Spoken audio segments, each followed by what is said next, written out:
14ต่างๆก็เขากระขาดก็ได้และฉะนั้นจึงว่าในส่วนนี้พากันอนุรักษ์รักษาและจะตั้งปฏิบัติหรือว่าพากันฟอดเพราะท่านนักมีฟอดก็ต้องประหารบ่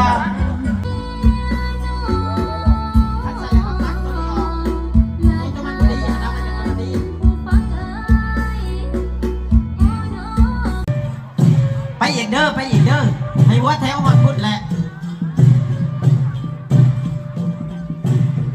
แม่นแล้วเอาผักเสริมแข้งเมื่อก่อนซะเด้อ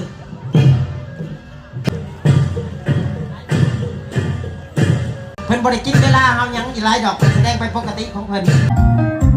ยางมาหอดเทิงการผีจังฟอดยางมาหอดเทิงการไปทำหลังยกเดือดสอง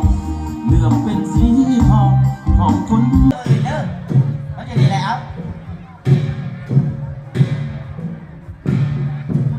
ยิ้มไม่แน่พี่น้องยิ้มไม่แน่แต่เก่าพี่น้องใครสอนผู้บริหารยิ้มดีขนาดไหนยิงเอาไว้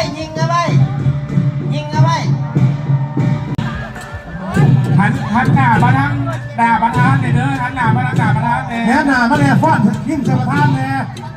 มาชี้ยั่วก่อนเลย